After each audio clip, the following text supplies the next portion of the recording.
Those of you who have seen my Patreon-only videos know how I feel about virtual reality, which is that it's cool, but it's ultimately destined to fail again, just like it did in the 1990s.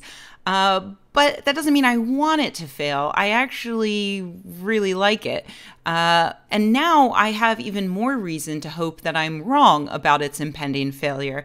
And that's VR's possible applications in science, particularly in the field of psychology, where virtual reality allows researchers to perform experiments that they couldn't do in the real world.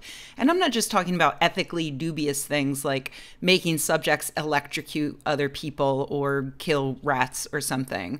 One recent study shows how we might use VR to actually make us less scared of death.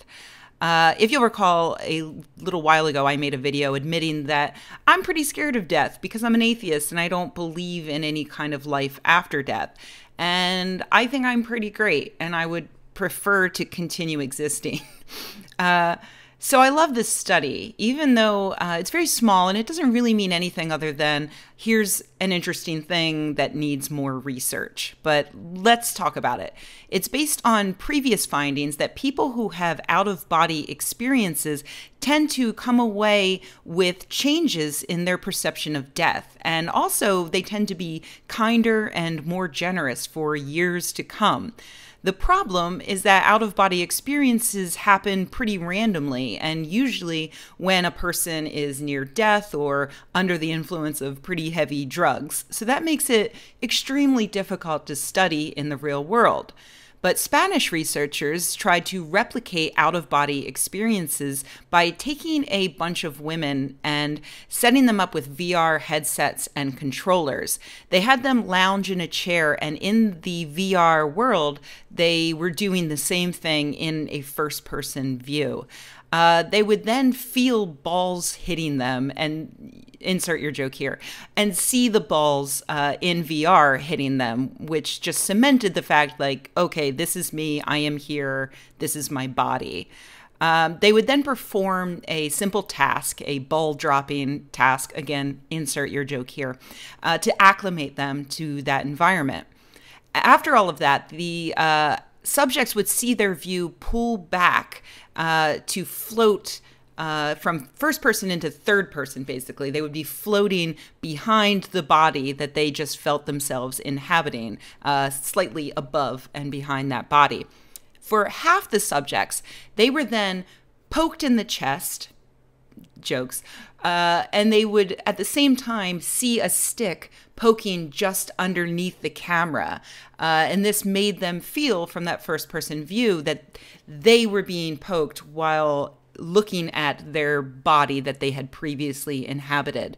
For the other half of the subjects, when they were poked in the chest, they saw the body that they had just inhabited being poked in the chest, which made them sort of draw back into that body that they had previously felt a part of.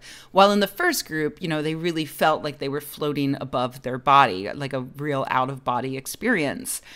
And after all of that, the people in the first group who got the real out-of-body experience showed an overall lower fear of death compared to the second group.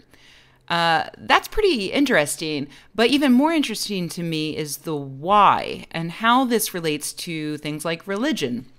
The researchers say, and I quote, "Our results open up the possibility that the virtual OBE experience, out-of-body experience, provides an implicit learning that consciousness in the sense of the center of perception can be separate from the physical body, and that therefore death of the physical body is not necessarily the end of consciousness." That's a pretty bold claim that a video game actually convinced people that their consciousness is separate from their body and can continue on after death. But according to the post-experimental survey, 63% of that first group said that, and I quote, "it enhanced their belief towards life after death," about double the control group. And each of the groups was comprised of a majority of atheists. As an atheist who doesn't believe in life after death or in a separate consciousness that exists independently of my body or my brain, I'm pretty confident that it would take more than a video game to convince me otherwise. But I can understand getting a more implicit benefit from the game, not consciously coming away saying, oh, my mind will definitely float away as I die from all the balls hitting me while I lounge in my lazy boy, but just feeling a vague sense of peace. The study only involved a few dozen women, so it'll definitely need to be reproduced, which the researchers freely admit, and they are working now to do a bigger, better study into this. And I'm really interested to see if these results hold true, because if they do, then we'll have another issue to consider. First, how easy is it to convince atheists to give up their atheism, basically? And is it worth making people feel better about death if we're convincing them of a thing that might not necessarily be true? And finally, is this the start of a brand new religion? Only more science can find out.